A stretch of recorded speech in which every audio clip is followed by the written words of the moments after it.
This is going to be a really, really important week for the Cleveland Cavaliers. I know we're at home. I know the Nuggets have joined us. I know the Knicks have now joined us, but this is an important week for the Cavs. And what they end up doing this offseason, the Jared Allen rumors, the JB Bickerstaff, all that stuff, I feel like we're going to start to get some clarity this week. And the importance of the moves that the Cavs will make on the future of their franchise, I've kind of turned how I approach it. And I've had a turn on how I think Kobe Altman and crew should approach it. What I'm going to say will get people pissed off. Because the tack that I think I'm ready to take with the Cavs has one that is proven doesn't always work in the NBA. And it's a dangerous game to play when you go down the road of trying to appease your star player. That star player isn't even under contract for beyond this season. Is that what the Cavs need to do? Have you rethought JB Bickerstaff's future with the Cavs? We'll get to all that coming up. Guards! Suck it, Twins! I told you they sucked! Man, did that feel good. Bybee pitching his ass off. Brennan, Class A, whatever. I don't care. What a weekend for the Guards. We got to talk about them coming up. Browns starting the OTAs tomorrow. Guardians do welcome a former face to the stadium tonight. We'll get to all of it right here on Big Play. Welcome to the show, everybody. I am Matt Fontana. He is Ryan Tyler. We got Cavs, we got Guards, we got Browns, we got trades of Cleveland sports past that I want to get to. But we start with maybe some of the biggest news of the weekend. And I apologize if the kids are listening right now. Please cover their ears and earmuffs. But we won the fucking Preakness! Yes! Yes! For those that don't know, Ken Miles of us at Big Play sees the gray is his fucking horse, and he won it! What? At a 9-1 dog! Hell yeah! Let's go, man! I was so... It's like I own the horse, and I have nothing to do with horse racing. I know nothing, dude. I am so jacked for Ken, his wife, his team. Dude, that's so awesome, man! Let's go. And so I was at a family event. My nephew's birthday is today. Love you. I don't want to say his name, but love you, bro. And we were at his party on Saturday. And we just did a little family pool. And, everybody throws in $5 and you get a horse. And I didn't get Seize the Gray. I look at my sister like, I think I surely get Seize the Gray. She goes, you can't rig this, Matt. Gambling at a 6-year-old birthday party. It's 2024. Dude. Wait, real quick, Matt, for those who aren't as knowledgeable about horse racing as myself. Yes. And I'm sure many people listening. Yes. Can you explain the significance, can you put it in other terms that maybe people understand better? And again, you're coming to me who's not that big into horse, but you have the Triple Crown, right? You have the Kentucky Derby, which anybody would want to win. It's probably the second biggest horse race in the world. There's some in Abu Dhabi that are pretty big, but stateside, again. But at least in America. In America, you have the Kentucky Derby, you have the Preakness, and you have the Belmont. And I think most people would probably say, yeah, the Preakness would be second. Everybody wants to win the Kentucky Derby. Everybody wants to win that. And Seize the Gray won, and obviously stopped Mystic Dan, right, from winning the Triple Crown. That's already done. That's massive. And I think it's more of when you get into the weeds of it, of what that means to Ken and his team, because now you have a pedigree of a horse that won a Triple Crown race. And we know how that goes. They race for a year, then they're off to stud, all that other kind of stuff. But the fact that you won the freaking Preakness, man, wow. Holy cow. Dave made out too, man. Did he? I'm sure. I'll bet on it. We should have jumped on that for sure. Did you see his slip? No. He bet $250. On Seize the Gray? So he won damn near $3,000. Yeah, 9-1. 9-1. Yeah, hell yeah. Good for him. Unreal. Dude, I was so happy. I was like, oh my God. Because he won wire to wire. He got out to that lead, and I was like, oh my God. I was napping. I woke up to the news. It was late. It was late on Saturday, but I got to start by saying shout out to Ken Miles, who's here with us at Big Play. And dude, man, that has got to be so cool. And Ken, they unfortunately they might have been able to get into the Kentucky Derby. They were like an alternate, but they pulled out and they went into the Pete. And he won that race too. So are we thinking next year? They're done. They only race 1 year. Oh, really? They only race 3-year-olds. Yeah, that's it. So he'll race, obviously, the Belmont. Dude, if he won the Belmont, like win 2 out of the 3, that'd be pretty clutch. Yeah. And I'm sure he'll have other races, and then eventually they retire, and they go off. Shout out Seize the Gray. Dude, what a win, man. Congratulations to them. So it was a great sports weekend. We got a lot of guards I want to get into as well. Oh my God, dude. Just to remind the Twins a little bit. And the thing was, it was a scrappy-ass series. You needed Tanner freaking Bybee to show up. Will Brennan, well done. And the other important thing in the weekend, it was packed, man. It was packed. 90,000 plus, I think, over the weekend. No joke. I texted my wife this morning. We got to get our tickets now. We're looking at 2 games. We're going to take the kids to one, and then her friends want to come up from Columbus for another one. I go, we better get these tickets now. And I'm happy to see that, man. I just that's so great. There's nothing like going to the ballpark. Super excited for the guards to be able to get that. And just, again, you send that, send a little message there to the Twins. But I also think it's more about this team and the belief in this team. They've been fighting through without having Stephen Kwan at the top of that lineup. You're finding your way through it. We welcome Francisco Lindor back to town tonight, so we'll discuss all that coming up a little bit later. But I do want to start with some Cavs this morning because this week, I feel like, is going to be, it's just going to be such that pivotal week of, I think, starting off what the offseason is going to look like for the Cavs. And I do have an offseason, a lengthy offseason primer for the Cavs from Bobby Marks. We'll get to that because there's a lot. He talks rosters, money, the luxury. Dude, I thought I barely understood the NBA salary cap before. I got nothing for it. You got to have a doctorate to work through the NBA salary cap with mid-level exceptions and now these aprons and all these other tiers. But where the Cavs sit, the first move we feel like is going to be had is a declaration on the future of JB Bickerstaff. Does that happen by Friday? Yes. By Wednesday? So the Cavs are supposed to speak sometime later this week. Okay. So by today's show? They might do it now. I don't know. We better get our Twitter question out right now then, Ryan. We got to frame this the right way because seriously, I hate this. I don't like calling for people's jobs. I don't. I hate doing that. JB Bickerstaff, unfortunately, will not be the head coach of the Cleveland Cavaliers anymore. So what's our question? I don't like doing, do you think JB is going to be the coach of the Cavs moving forward? Yes or no? That's the nicest way that I can put it. I don't want to put in there, do you think JB should be fired but I'm dancing around the question. The question is, would you move on from JB Bickerstaff? And again, the positive spin is, do you think he'll still be here? The same question is, would you move on from JB Bickerstaff as head coach? Will JB Bickerstaff be the head coach of the Cavs next season? Yes or no? Yeah, that's fine. That's fine. And I think I know the overwhelming response to that question will be, I just want to see where people are at. And I know Chris Fedor in his article was defending JB a little bit because the question to Chris was, could you make a case for JB? And I don't know. I understand that people have made their own mind up on JB, but I appreciated Chris at least giving some optimism on the other side of things. Where I sit here entrenched, he's gone. Yeah, I'm sorry. And I made that decision a long time ago. And I can't go back on that. The question is, did Kobe Altman do the same thing? Did he make a decision? I tell you, the decision I made was after that Hornets game. It was either on a Friday or we were on a show on Friday after a Thursday game. You lost to the lowly Hornets, and JB came out and he said, we came out with no effort. And I was like, that's it. And I said that regardless of what was going to happen outside of a run to the title, which didn't happen. I made my decision. I'm going to stick to it.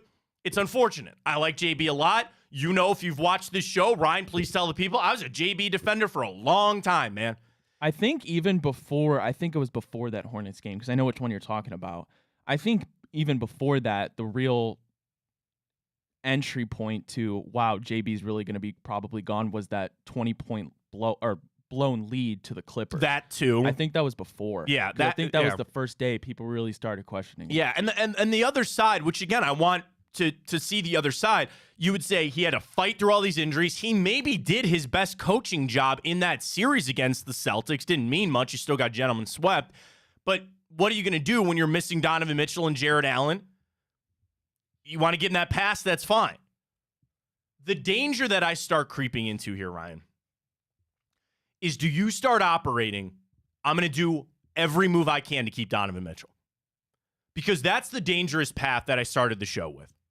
When you become a franchise that says we are going to acquiesce and do everything that this star player wants.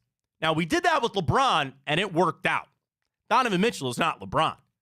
But would you allow him to be influential on the decisions that you make? I don't think they need to go to Donovan to ask him about JB. I know the reports about how upset the players were.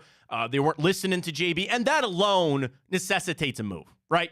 Sometimes when coaches get moved on from, it's not even that they were that bad on X's and O's. There's a new voice to be had. There's something that just isn't clicking with his team.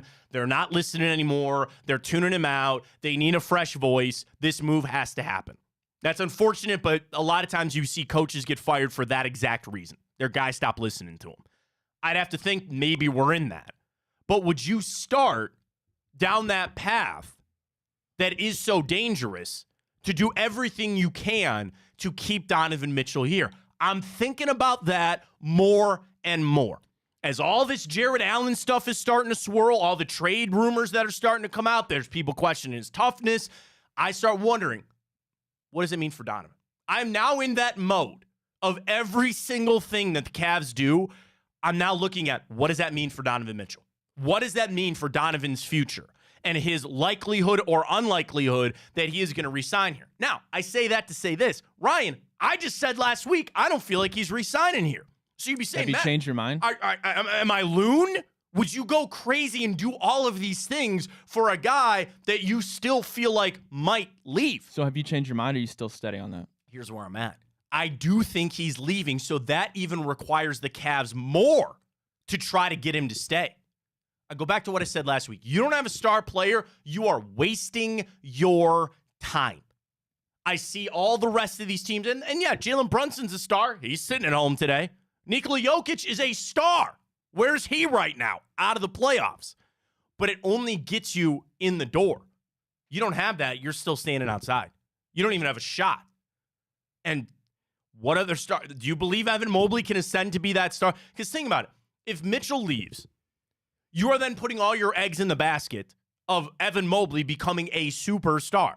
And there are some things you saw in that series that you say, okay, maybe that's still possible. And I'm not talking about a defensive superstar. I need somebody to score some freaking points, all right? Garland's future, all that, who knows? So now, I've resigned myself into, you cannot let Donovan leave. And up until that point, you will have a litany of things that you can do. If you operate the way that I'm talking about right now, you do everything you can to try to keep Donovan. And even if he leaves, I don't think you're in any different spot. You're still in a lot of trouble. If Donovan leaves, let's just say this, right? You do nothing, right? You don't do anything. You move on from JB maybe, and you keep everybody. And Donovan leaves. What do you think that team is? Maybe a play-in tournament team? Maybe a little bit better? I don't know. Let's say you make all of these moves and Donovan still leaves. I think you're in the same spot. So why not swing on it and try to make the moves that'd get Donovan to come back? And it comes back to like how it's perceived, where you're on your knees like begging Donovan Mitchell to come back. Like, oh, please, God, come back. Yeah, that's pretty much where I'm at. Well, we as fans have the luxury of operating of, hey, if Donovan stays, great. If he leaves, we can still maybe make something work in the long term. But the difference is Kobe Altman doesn't have that luxury, because if he does that, he's essentially just setting up the next GM of the Cleveland Cavaliers. Exactly. And that's exactly right. My job's not on the line for this. I'm going to watch this team no matter what. Trust me, I've been through hell. We all have. I watch. I keep watching. It doesn't matter to me. I want them to be competitive. And that's why I keep coming back to make these moves. I think some of them could, you can't do it, but you try to take Mitchell out of it, right? And then you maybe operate of what is best for the team. Ryan, those things might line up. the things that Donovan wants might actually line up with also the things that are best for the Cavs. Maybe it is time to move on from Jared Allen. We know it's time to move on from JB Bickerstaff. You do those moves to start, and then you see where Donovan Mitchell is at. And it's got to be hard for Kobe because I don't know if he's got any inkling of how it feels or which way that Donovan is leaning, right? If you think he's coming back and he kind of gives you maybe a little assurance on that, does that actually change how you operate? That's actually the crux of this argument. When you think about Donovan's future, should it change how Kobe operates? Or which way is Kobe operating? Is he sitting there saying, I'm going to make these moves in a vacuum. I'm going to make these moves for what I think is the best moves for the organization. Then in turn, that is hopefully the best thing that I can present to Donovan. I think about like this, like Kobe is going to go to Donovan Mitchell and present this version of this Cavaliers team. And he's going to present them to say, this is the team that you can win championships with. We want you to stay here. Look, we made this move at head coach. What are some of the big names coming out? Shout out to Evan Damerol, right? What did Evan have? He had some names that have a bunch of ties to Donovan Mitchell. One of the guys was his personal development coach when he was out there in Utah. Like all these names are getting tied back to Donovan. And that goes back to what I was talking about earlier. What does he want? What does he need? I'll make those moves. I will make those moves. If there's a coach that Donovan really likes, I'll make that move. If there's players that Donovan likes, I'll make those moves. I'm at that point. Because you know if he leaves, you got nothing. You got nothing for at least a couple of years. Either Mobley can develop, you make these moves, you try to get this team back. I don't want Donovan to leave. I'm willing to make any move possible to make that happen. The first step would be JB Bickerstaff. And again, I hate calling for people's jobs. I don't like doing it. I like JB a lot. And I wished it would have worked here. It's become apparent it is the straight up Mark Jackson, Steve Kerr thing with the Warriors. He got you so far. I appreciate him getting him through this rebuild. I know there's excuses, injuries. There's only so much he could do. It's time for a change. It's time for a change. This isn't John Beeline. Okay, this isn't somebody that I go, there is in no world that this was ever going to work, right? This guy sucks. He's terrible. Get him out of here. That's not how I feel. That's not at all how I feel about JB. It's the name of the game. It's the business that the NBA is. You got this far. I think it's time for a move. And there's, again, all those names that are back out there now circling around. And you want to start jumping on this, too. There's already been coaches taken away and hired for other jobs. And I don't think any team right now is going to fire a coach that, I don't think Malone's going to be leaving there. Like, you want to get this process started. And I think the Cavs probably already have. I think the decision has been made. So would they speak later in the week like they're supposed to? Let me put it this way. I don't think JB is going to be on a dais as the Cavs coach anymore. Because you don't want to put him up. You don't want to put him in that situation of him up there just getting peppered with questions about his future or about what went wrong. The next press conference, I believe, from the Cavs will be your postseason wrap-up with Kobe Altman, and he'll be discussing why they moved on from JB Bickerstaff. That's what I believe. And Kobe will be it'll be a 45-minute press conference. Can we move on from him too? Kobe? You and I discussed that about why he seems to be getting a pass in this whole thing. I don't think he's getting a pass. I think he's been looked at very hard. But you know where I stand. You can't fire the coach and the GM in this offseason. You just can't do that. This is way too pivotal. This is way too important. And it comes back to some of the things we've heard. Dan Gilbert's back involved again. Thankfully, he's probably in a better spot with his health. Good. He's back in this. He's overseeing things. You can't do both those this offseason. You just can't. But the problem is you're still putting all this on Kobe Altman to navigate this offseason of trying to get Donovan Mitchell to come back, of making this move. Like, the future of the franchise is in the balance right now. You're going to make moves that are either going to teeter. You're either going to make a push to become an Eastern Conference Finals type team. You're either going to fall back, and you're going to be a play-in team for the future. A rebuild is, well, unfortunately, the rebuild is in the cards right now. Because I can listen to it. That has to be on the table. It's got to be at least discussed. But the issue is that the domino to start all of this is Donovan Mitchell and how he watches these things and the reports that are going to get. Is there something that he really needs to feel good about this Cavs team? Let me talk about a roster standpoint right now. You got all this coming out about Jared Allen. He's the guy that seems like is going to be on the move. I think it's interesting that I've not heard a lot on Darius Garland. And, you know, I looking at the money standpoint, I'd really need somebody. And Bobby Marks talked about a little bit about the state of the Cavs' finances, how that works with Mobley. Isn't that a little crazy? Evan Mobley can sign a bigger contract than Donovan Mitchell can right now. He can sign a max rookie for $215. Donovan's on the hook for $4 for $209. Yeah, well, and it's how the NBA works. It's want weird. People to stay where they drafted. Right, exactly. Yeah, bird rights and all that kind of stuff. Exactly. So you already have Garland on his deal. If Mobley signs his, is there even room for that? I don't know. I'm asking, like, how would that all work? But it's just interesting that I've not heard about Darius Garland. Everything's on Jared Allen right now. Just if you literally, I'm going to do it right now. I think it's interesting that we haven't heard anything about Jared Allen. Oh, what do you mean? In terms of his injury and the comments of him not being able to play through it or refusing the shot. Well, that I think, yeah, I mean, that came out in that article.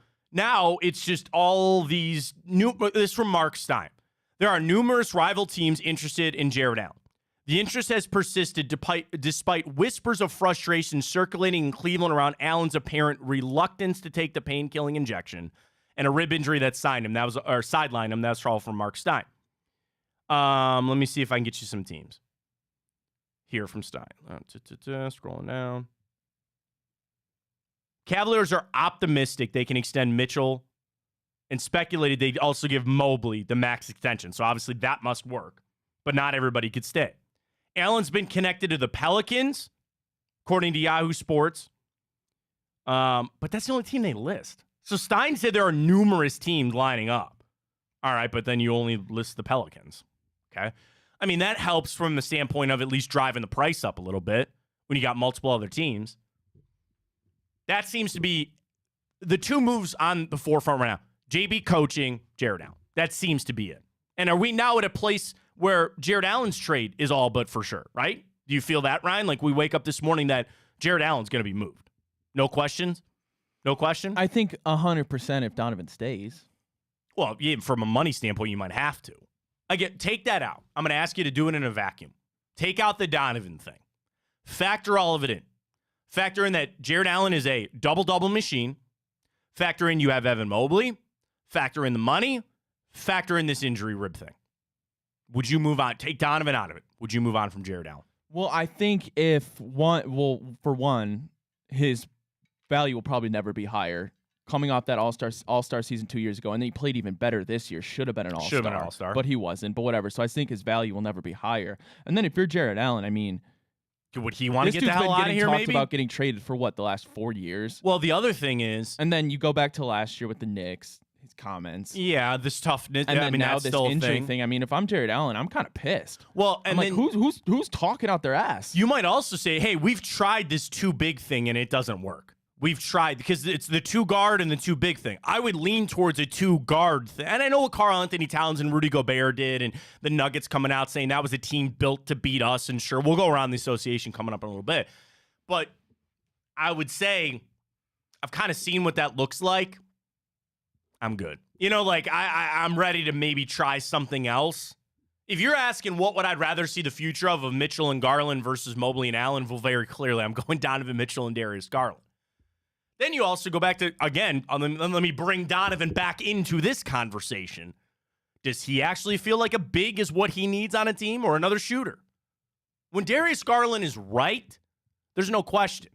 Problem is he's very wrong right now. He was very wrong.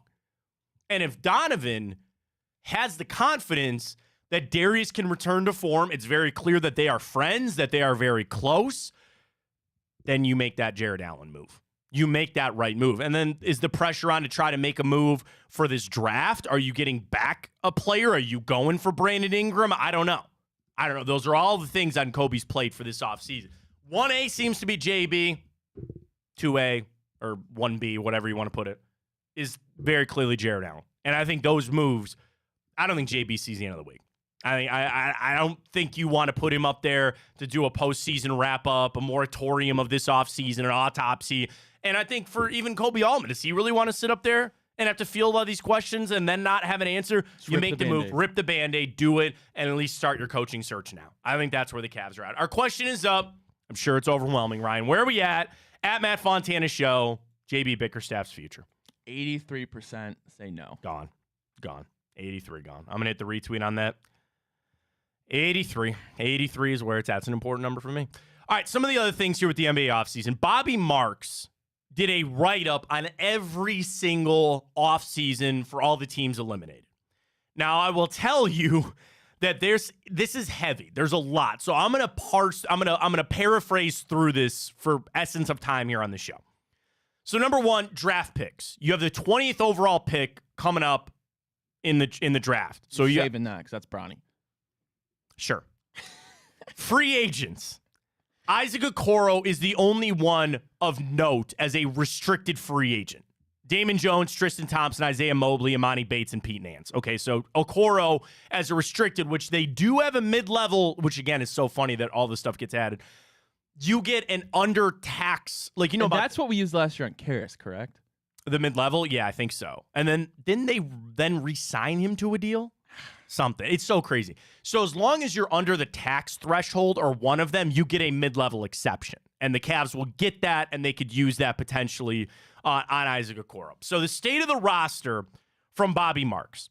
Cavs have reached the second round of the playoffs back-to-back for the first time through 99 games. Okay, fine. While the Cavs returned 11 players, the future holds Donovan Mitchell's 4-year, $208 million extension, and if he'll sign it on the first day of free agency. And if not, can the Cavs afford to play out the season with Mitchell in the last year of his contract? The answer is likely no. I'll tell you, Bobby, that answer is no. If he doesn't sign it, he's getting traded. But that's neither here nor there. The Cavs still owe Utah 3 unprotected picks. 2025, 7, and 29. And then a right to a pick swap in 26 and 28. Can I interrupt you real quick? Please. So I know we talk about it, and I'm on the fence with it. That being said, the fact that we still owe them those 3 picks. I know we talk about 5 years. it. And I know you talk about it. You would never take the Donovan Mitchell trade back. And I'm still in that boat. I wouldn't. But if he doesn't re-sign, can you qualify this trade as a fail? Well, then you get into what do you get back from Donovan? Because if you can recoup a couple of picks, that story is unwritten. Think about that, even with the Watson trade. So do you think it's at the point, no matter what, you wouldn't call this trade a fail? No, I'm all good. Because, where's Utah, right? Where's Utah right now? And I don't want to be in the lottery. I don't want to be in the lottery as a Cavs fan. I understand the draft is a prime place to find stars and rebuild your franchise. But, I mentioned the Deshaun Watson deal. You really can't tell that out until they use all those picks. Now, one of those, didn't they not? And the thing is, the picks get turned over 2 or 3 more times, right? Where if you look at the list, I think the Watson one, Will Anderson was somehow a part of that because they used other picks to make other trades. It's still a part of the story. That trade, I don't know. And, again, we won't know the extent until, think about that, bro. We won't know the extent of the Mitchell trade for another 5 years. Because imagine in 2027, when we give our pick unprotected to Utah and they draft Wembanyama 2.0. You know what I mean? I don't know. They could find the next Jokic and we'd be sitting there pulling our hair out for a decade saying we gave that guy away. Then maybe we'd be singing a different tune. Right now, I don't have a problem with it. There's back to Bobby's article offseason for the Cavs. There's also the conversation centered on Donovan Mitchell and Darius Garland in the backcourt. Cavs went 15-4 in the regular season when Mitchell started at point guard in the absence of Garland. They had a net efficiency rating of plus 8.6 in the regular season when Mitchell was out there without Darius Garland. So they were up 9 on most people when Garland wasn't out there. The efficiency dropped to minus 4.5 when both Garland and Mitchell were on the floor together. Of course, this isn't the only decision this offseason. The front court of Evan Mobley and Jared Allen are both extension eligible, and Isaac Okoro is a restricted free agent. One thing is for certain from Bobby, the benchmark of reaching the second round is not good enough. And Mitchell said that to Cleveland.com before the playoffs. You got to be judged on the conference finals and the finals. Now we get into the offseason finances for the Cavs from Bobby Marks. The Cavs have balanced their ledger this season. They stayed below the luxury threshold by $1 million. Not much wiggle room, but they were under it. Next season will present the same challenge. They have a decision with Isaac Okoro, which could put them in the luxury tax for the first time since LeBron's last year in 2017 and 18. Of course, we know Okoro. I'd like to see him back. We'll see. Cavs have until June 29th to tender him an $11.8 million qualifying offer. There's also non-partial guaranteed contracts to Sam Merrill and Craig Porter. Cleveland at this moment for next season is $10.5 million below the threshold, but they could use a $12.9 million mid-level exception to sign Okoro or keep that flexibility to go sign someone else. So the quick on that, you've got some wiggle room, but not a lot. And that is, remember this, that is with Donovan's contract on the books. So what I'm saying is he's due, I think, 36 next year. Quick Google on that. Like, he's under contract for next season. As we know, it's not this season coming up that we're worried about. It's beyond that. He's due 35 and a half. So remember, the Cavs being under the threshold right now includes that. So if you sign Donovan to an extension, you don't got to worry about this. This would be an extension beyond this season coming up. So you don't have to worry about that, is the point. And that also still has Garland's deal on there. That's got Jared Allen's deal, but it doesn't account for, again, what would be an extension for Mobley down the road. So that all saying the money is fine for next season. The top priority in the offseason will be Mitchell's contract and what he decides to do. Okay, so from Bobby. Mitchell has 2 years left on his contract and is eligible to sign the 4-year, $208 million extension. The 25-26 player option would then be replaced if he signed that extension with a $46.5 million deal that year under a new contract. And then he's going to earn an additional $61 million by signing in the 25 offseason when Cleveland could add a 5th season to it. So what Bobby's saying is this. What if Mitchell said, don't sign me to the deal now. I'll play for my 36.5 and I'll re-sign with you next offseason. That's some Carlos Boozer stuff. Do you know about Carlos Boozer? Yeah. That's what that is. Don't worry, I'll re-sign, and then you turn around and run away. I don't think that would happen. I don't think the Cavs would even entertain that. They would get more value with him under contract. Because and that would be the perfect world, but there's no way you can trust that. It's not even that. I don't think Donovan want to put himself in that situation. I don't. Of course, Evan Mobley could sign a 5-year, $215 million rookie max extension, which Bobby says is smart business to do for the Cavs. Cleveland would then join Boston, Denver, Minnesota, and Phoenix as the only teams with 3 players on max contracts. It would be Garland, Mitchell, and Mobley under that idea if he signs it. Well, where are 2 of those 4 teams in the Eastern Conference and Western Conference Finals? Where are those other 2 teams sitting at home? There's a balance to be had there if that could truly work with signing 3. And then he says team needs consistency from the bench, shooting, future draft picks. We have none. So there's your offseason write-up from Bobby Marks. My biggest takeaway from all of that, it outside of the draft picks, it paints a little bit of a better picture of where you're at from like a financial standpoint. I feel like you feel a little bit better about where the Cavs are at. But again, it's all contingent on what Mitchell is going to do. I guess the thing reading that, there's the world that works. There's a world that Mobley, Mitchell, and Garland actually work on this team. Because I guess I was conditioned. I was like, no way. Now, again, you're into the luxury tax. You're into a lot of money from Dan Gilbert. You then would lose that mid-level exception to sign Isaac Okoro. You start losing other things where you just become so penalized on what the new CBA is. But that world works. If you want to victimize your bench, if you want to have no role players or take guys taking deals, and all of that could be moot if Donovan doesn't want to sign, right? Like how hard that is, not knowing exactly what he's going to do. It's going to be a tough offseason for the Cavs, and I think this week really becomes the pivotal one for the Cavs. More wine and gold. Do you want to go around the association real quick, Ryan, while we're talking basketball? Let's do that. Let's go around the association. We got guards to talk about, and we'll talk former Cleveland trades. Lindor's back in town. We'll discuss that coming up. But Ryan, please take it away around the association. Thank God I didn't bet yesterday because I would have gone 0 for 2. Did not see that going, but Ryan, please take it away. All right, we'll start with the Eastern Conference. The Pacers, they defeat the New York Knicks 4-3. Awesome Game 7. They will take on the Celtics in the Eastern Conference Finals. Now, Tyrese Halliburton, 26 points. Dante DiVincenzo, a game-high 39 points. But that's not enough as the Pacers shoot an NBA playoff record, Matt, 67% from the field. I'm glad you brought that up. That is the insane stat, 67%. They bludgeon you with offense. Now it comes out what? Jalen Brunson's got a broken hand, man. And I appreciate him trying to gut that out and fight through it. Knicks came up short. Thank God, I would have bet my house the Knicks were going to win that series. Well, I'm glad you would have. You want to know what I'm going to say right now? I'd bet my house the Celtics are going to win that series. I probably look at it from this standpoint. Number one, Porzingis is out the first 2 games already. They know that. Do you believe Boston has enough offense to stay with the Pacers?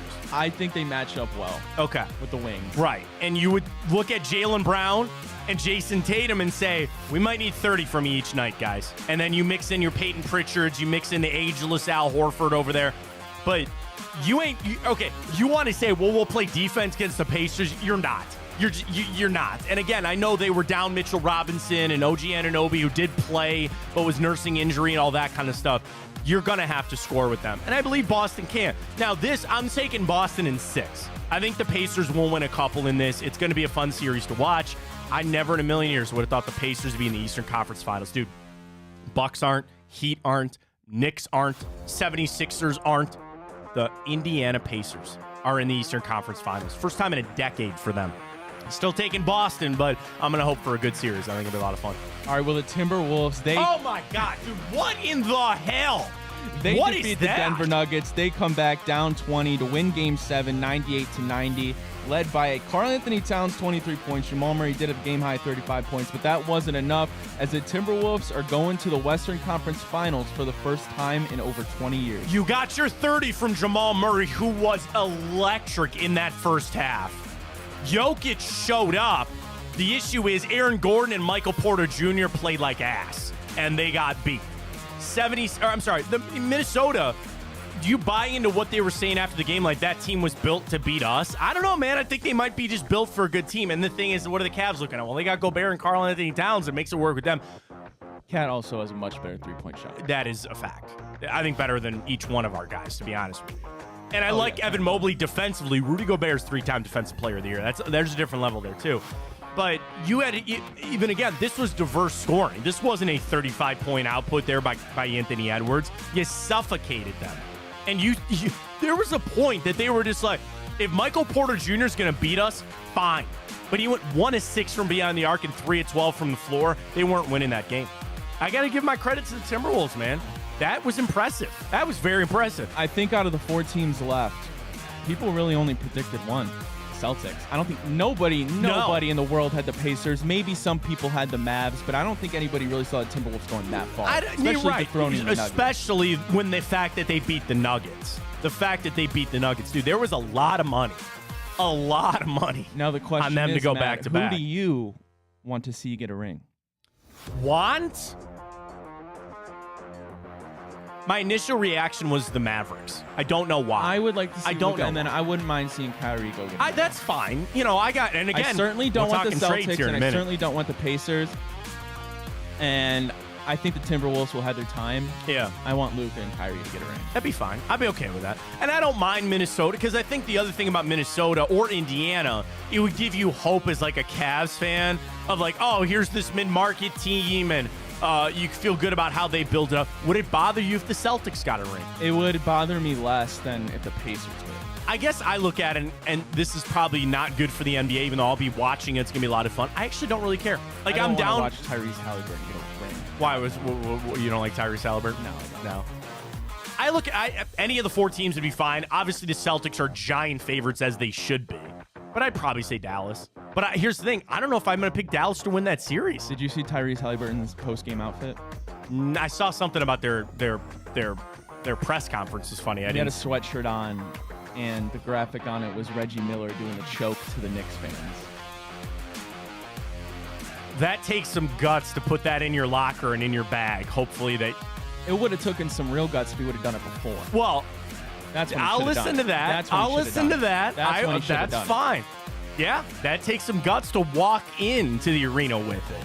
You save that in your bag until you damn won. well, that's getting I'll collected listen to dust. that. If they lose, that's collected All dust. right, in the fair locker. enough. Fair enough. I like it, but still plenty of games. Unfortunately, now what? We don't have any games tonight. When's the next game? Tomorrow. They are playing tomorrow. Celtics, Pacers tomorrow. Wednesday, Mavs, Timberwolves. I'm in, man. I'm all in for some NBA. Celtics been sitting around too. They've been ready to go, so we'll get more of that. Getting ready to go for tomorrow. Guards, dude.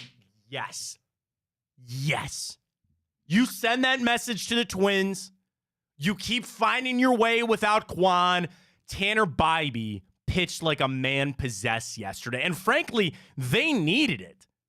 Because whoever that twin starter was, he was owning it, man. Who was it for them? That was the Paddock. 8 innings, 2 runs, just 3. It struck out 6, just gave up that home run to Jimenez. That was it. And he was electric since then. I know that Clase kind of fumbled it there. Shout out to my friend, other friend named Matt. Shout out to Hertz Gardens down in Medina. My second job ever, working at Hertz Gardens in Medina. Love that place. Matt texts me, he goes, you know both of Emmanuel Clase's blown saves this year still resulted in wins for the Guardians? Yeah. So even when he blows saves, they still come out and find a way to win. There's that little of the Guardiacs, if you will, the cardiac guardians here. Late inning heroics. I love it. Will Brennan and bro, that message sent to the Twins to just say, you're not in our realm, man. They're back to 5.5 back. Now, you said it to me this morning. Here come the Royals. 1.5 back. It was going to be a fight. I love what the Guardians are showing. Bats are showing up. And it's alive and it's electric, man. Tickets are going to go fast for a lot of these games coming up. The excitement, people are getting there. I'm all for it. Now what a way to enter Monday or with Bark at the Park today. Oh, is Bark at the Park today? Yeah. I always wonder if we should take our dog. So we have a dog. I would never in a million years take my dog. You wouldn't take your dog? Not good in public? Hell no. She's horrible. My dog, so I have a dog. His name's Alvin. She'd have a panic attack. See, I think he's okay. What obviously would burn this is he can't stand other dogs. Neither can mine. Like we're My on a dog hates walk dogs, yeah. and he sees one and he just goes, rah, rah, and he's not a mean dog in any sense, but it's just other dogs, he probably would go crazy. Yeah, same with all those dogs there. Yeah. Even he can sit on my lap. He's 35 pounds, but he's like, I'll put him on my lap. But I thought about like sitting there for 2.5 hours. I would literally just have to have her on my lap because she's like 20 pounds. And Okay. just keep feeding her popcorn. Otherwise, she'd freak out. Yeah. And then what they do to clean up because there's going to be messes all over whatever. Yeah, how do you do that? I'm assuming they're going to have some things out on the concourse. Your dog just takes a shit on the chair. Oh, that's going to happen. What happened? Again, sometimes dogs, they get really excited. They pee. They're sitting on your lap. Now you got to sit through the rest of the game and pee all over your lap. Josh Naylor hits a grand slam. All the dogs just start pissing. Well, and that thing, they better not. I hope they're not doing fireworks tonight. They blow off those fireworks. You know why they do them before the game? Scare the birds away. So they do that every game. Those dogs will be losing their minds. The other one is I always want to say I want to take him to the hockey game. I didn't even know pucks and paws. I didn't even know Bark at the Park was a thing till this year. Yeah, Bark at the Park, and then they do pucks and paws for the monsters, which are really fun. So you could just bring any dog into the park. See, that's the other thing. There are dogs that are a-holes. There are dogs that are just mean dogs or bad. I know the old saying, there's no such thing as a bad dog on there. Like, in the thing, you're going to walk in there with your Great Dane. Oh, here comes a... Marmaduke. Yeah, right. Garfield. You know, here comes a St. Bernard. Garfield's a cat. Garfield's a cat. That's fine. That's all good. Like, Otis. Where's the cat day? I don't have my... That's a dog in Garfield, right? Otis? Yeah, he's the dog. Yeah. Remember cat day? How crazy that would be? No thanks. There's somebody in my life and my family that has a backpack for their cat. They bought one of those backpacks so the cat could go with them. Put him in that. But yeah, Bark at the Park tonight. I'm assuming in the concourse they have like stations. You know, they could put out those pads that like attract the dogs to do their business there. It'll be a busy night. Now, the bigger story for tonight is Francisco Lindor returning. And Ryan, I want to put this out. I'll hit the retweet at Matt Fontana 83. We'll do it at Matt Fontana Show. What Cleveland sports trade still sticks with you to this day? What Cleveland sports trade?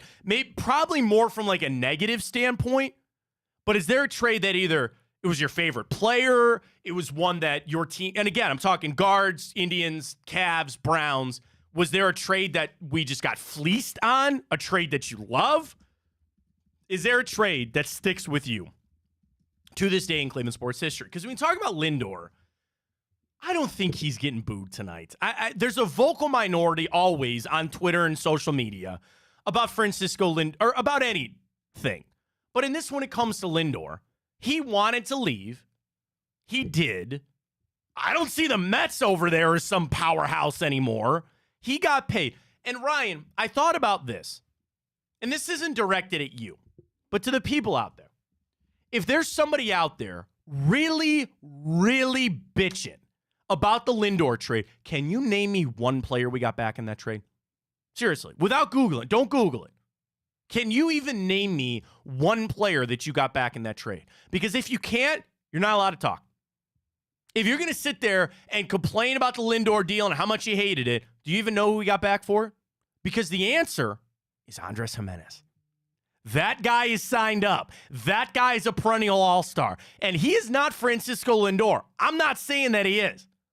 But the fact that you got him in that deal, and also that you had the money to be able to give to Jose Ramirez. Let's say in a world, Francisco Lindor takes that hometown discount. Do you think they'd have the money to give it to Jose or give it to Jose? I don't know. And I don't even want to live in that world. I really don't. So if you're telling me that the Lindor trade, which I have no problems with, netted me Andres Gimenez in the trade and then allowed the money to be able to get Jose Ramirez to stay here, how could you have a problem with it? Seriously, how could you have a single problem with it? Now, the Lindor trade, it's not like that trade with the Padres, right? When you got Cal Quantrill and you got Gabriel Arias and you got Naylor and you got all these guys. You got really one back. You got Ahmed Rosario, which he moved on, and the two other guys I don't even remember, like Josh Wolf and somebody else. But you got Andres Gimenez, who is your all-star second baseman, Platinum Glove award-winning guy. Kind of works out for me. If people want to have an issue with Lindor from like he forced his way out of here and that's a shot at Cleveland, hey man, fine. I don't really care because I'll think about the home run against the Yankees. I'll think about the World Series in 2016, which he was a big part of. I will choose to take the positive out of Francisco Lindor. I expect and assume and believe that the Guardians are going to do a nice little video for him tonight, and I hope the fans give him a nice round of applause. And then go out there and beat his ass. Go out there and win the game tonight. But I want that video for Lindor, and I want the people to cheer for him. I do. Guardians acquired in that trade Ahmed Rosario, Andres Gimenez, Isaiah Green, and Josh Wolf. Yeah, don't even know the other guy. So our question out there, the trade in Cleveland sports history that still sticks with you to this day. Now, you could take it in a negative light. You could take it in a positive light, the one that sticks. You want to know the first one I thought of, probably because my mind was on baseball? Victor Martinez. When they traded him, man, and he was sitting in that clubhouse crying. And I'm going to start crying about it. He was holding this kid, and he basically said, I don't want to leave. And he had to. And Victor will be in the Hall of Fame, the Guardians Hall of Fame. I don't think he's going to Cooperstown. But he had an amazing career, and he's one of my favorite Guardian Indian of all time. He really is. He's up on that list for me, top 5. I loved Victor Martinez, and I still do. Bro, the day that they traded him, and he's sitting there saying, I don't want to go. Man, that got to me. And it's not of all these other trades. I mean, the same thing can be said about a lot of these Guardians trades. They keep winning them. You already got a funny one? Well, it's just crazy. These guys, David and Johnny, tweeted in the comments the exact same time, and they both the odds. They both said Ron Harper. I got that trade from Mike this morning about Ron Harper. They both said at the exact same time, Ron Harper. So this was a little before my time with Ron Harper. Because most people remember him with the Bulls, and that's they went on. That's so he was drafted by the Cavs. He was the 8th overall pick in the 1986 draft. He came in 2nd in Rookie of the Year. Then they traded him to the Clippers. So here's the thing: you traded Ron Harper, who was again 2nd in the Rookie of the Year voting. Averaged about 16 points, made the playoffs, a solid player.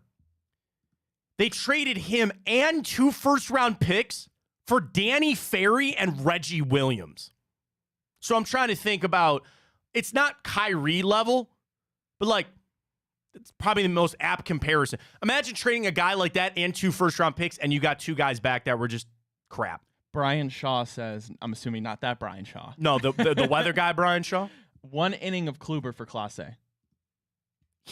I'm probably assuming that is on a positive level. Yeah. I'm like, I feel really good. Think about that, right? You traded Texas Rangers. They were pushing. Kluber pitched 1 inning, got hurt. You got Emmanuel Clase, who's the best closer in baseball. Win. There's a lot of good positive trades for the Guards. That, again, Clevenger to the Padres, that worked out over and over again. Dude, where's this tweet? Where's the Andrew Miller trade? Facts. Getting him. Facts. Dude, I'm not, okay. No, I don't like being this guy. Do you know where Clint Frazier is now? He's trying to jump onto minor league teams. I forgot about Clint Frazier. Remember that trade, man? He's a redhead, right? Yeah. Oh, yeah. First round pick. I stand by that. Andrew Miller's the filthiest pitcher I've ever watched live. You would not have been where you've been without him. Let me go back. I'm going back to the full trade. You gave up Clint Frazier, Justice Sheffield, who he's a free agent. Justice Sheffield's not even in organized baseball right now. He started making a name with the Mariners. And you got Andrew Miller. Clint Frazier is in... Tweet that.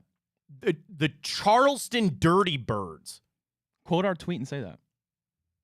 I'm trying to see where the Dirty Birds are. Wait a minute. Dude. I think McNeil was Ron Harper 4? Number 4? Because McNeil's, I think that's Ron Harper. Yeah. That looks like him. Dude. What? Clint Frazier's in independent ball. He'd be out playing for the Crushers. Are you serious? Swear to God. Wow. Swear to God. You look back on that trade differently? Yeah, I'm going to retweet that here. Yep. A lot of Ron Harper, man. A lot of Ron Harper coming out on this. I didn't even know that was that popular of an opinion. Well, that's a little before your time and my time. Barry Fischel trading my first sports hero, Rocky Colavito, to the Tigers for Harvey Kuhn. That was the curse of Queen? Rocky Colavito. Harvey Quinn? That's what a trade. I'm sorry, I'm sending out the Andrew Miller one. What a trade. So that started what people in Cleveland dubbed the curse of Rocky Colavito, because you traded him away, and then you had a historic, and then he came back, and then you had a bad streak there. A lot of Ron Harper coming. So yeah, McNeil was all about. He tweeted that one too. Yep. Yeah, man, that Andrew Miller trade. The guys you gave up, and again, dude, think about that. That was 8 years ago. 8 years ago, you made that trade, and the two guys that you thought you could not give up, out of baseball. Clint Frazier, if his career ended right now, he would finish his career with a .235 average and 29 home runs. That's it. I'm surprised no Odell tweets yet. What do you mean? About the trade? Like trades that stick in your mind? Oh, Odell. I swear to God, I thought you said Odell. It's like, what does Odell have to do with this? I mean, the Odell trade was one that was electric because it was more flash than substance, maybe. I'm trying to think. Like, we have a lot of Guardians ones. Cavs. I mean, the Kevin Love trade was great. The one that would probably stick is Kyrie. If you were talking about you shouldn't have traded him, LeBron said, don't trade him. I'll work this out. There's some inner working things that I can't talk about. But there are some things that happen behind the scenes there. Probably Kyrie. I'm trying to think of a Browns one. You know, because the biggest transaction was probably when they cut Bernie. That sticks to a lot of people. The Browns but they didn't trade him. A lot of the Browns ones, I feel like, are draft days. Like you trade up to go get, you traded back up to go get Brady Quinn. Right. Like when that one and you gave up everything. You went and traded back up to get Manziel. Yeah. Because the NFL, you don't see a lot of these player-for-player trades. Again, the Joe Hayden release, that was a transaction. You want to know what, for the Browns, a trade that didn't happen that sticks with you is Joe Thomas saying he didn't want to go to Denver. Remember when he shut that down about going to play with Peyton Manning? Love Joe Thomas for that. So that's a trade that didn't happen. I'll open the door to that. Some guy from Ohio. The Indians Guardians trading away Sabathia and Cliff Lee consecutive years after winning the Cy Young. Well, yeah, that was, yeah. But Cliff Lee. I mean, that's the Guardians. Oh, no, CC. That's the Indian special. Well, CC, you got Michael Brantley for that. You traded him to Milwaukee. Remember that story was they were all in on Matt LaPorta. Matt LaPorta was the hot shot prospect. At Laporta. Michael Brantley was the throw-in player to be named later. And look where you're at today. MLB, I feel like it's always that throw-in guy that ends up just popping off. Sometimes. I got to remember. Okay, here's another trade. Do you know how we got Cliff Lee? Do you know how we this trade for when we got Cliff Lee? Did we get him or trade him to the Phillies? We traded him. We got him from the Montreal Expos. We traded him to the Phillies, correct? No, he went to he went to the Phillies because you know who you got in that deal? Carlos Carrasco. So, okay, let me tell you about that deal for a second. You got fact check me on this. Just go to Cliff Lee's Wikipedia. I don't want to pull it up because I want to do this. I want to do it live to see if my memory serves me correct, which I think it does. Okay. In that deal, you got Jason Knapp, you got Carlos Carrasco, you got Jason Donald, and I think you got Lou Marson. Correct me on those 4 guys. This is me just out of memory. I want to see how good I am on this. What'd you say? 4 guys. I think you nailed it. Carrasco, Knapp, Marson, and Donald. Yep, 4 for 4. Point for Matt. Now, here's the story on that. Do you know who the big hotshot prospect in that was? Jason Knapp. He was a pitcher. That's the one I don't know. Because he blew his fucking arm out. He blew his arm out. He was nothing. You found Carlos Carrasco in that deal. Exact same thing you're talking about, right? The only thing I remember Jason Donald for, he beat out Armando Galarraga's perfect game. He was that guy. And Lou Marson was a fine catcher at a hose, man. He had a cannon from beyond the arc, but couldn't hit his weight. Wow, is this true slow-mo? Trading for Brock Osweiler contract and getting a second rounder to go with it that turned to Nick Chubb. You know about that? Whew. NFL was not happy with the Browns. They took on Osweiler's contract in an NBA type of deal. They took on his crappy deal to get a second-round pick. You use that pick on Nick Chubb. Because the second round, the Browns used their own pick on Austin Corbett. Don't forget that. Browns drafted Austin Corbett before they drafted Nick Chubb. They used that Miami pick to take Nick Chubb. Where would we be without that? All right, back to Cliff Lee. You got him. You traded Bartolo Colon and Tim Drew to the Montreal Expos. You got Cliff Lee, Brandon Phillips, Grady Sizemore, and journeyman Lee Stevens. See, I didn't know we had... you got 3 All-Stars out of that. Yeah, I didn't even know we had... Brandon Phillips. I didn't even know we had Brandon Phillips. Well, okay, so the problem was he hated Eric Wedge. And I think Eric Wedge probably hated him too. He'd have been here a lot longer. Bro, he was a good player here. Then we traded him, I think, to the Reds. I know he made his way to the Reds. Yeah. They had to get rid of him because he and Eric Wedge just didn't like each other. But you got Grady Sizemore in that deal too. So imagine that. That's my goat. You trade away Bartolo Colon. You got a perennial all-star and what should have been a perennial all-star in Grady Sizemore, a future Cy Young winner, and another all-star in Brandon Phillips. That's a damn good trade too. That's a damn good trade. We got our first Deshaun Watson one. Okay, that trade sticks with you because you don't know. I'm surprised it took as long as it did, to be honest with you. Raymundo. I mean, what's going to happen with that? I don't know. That's a trade that'll stick with you.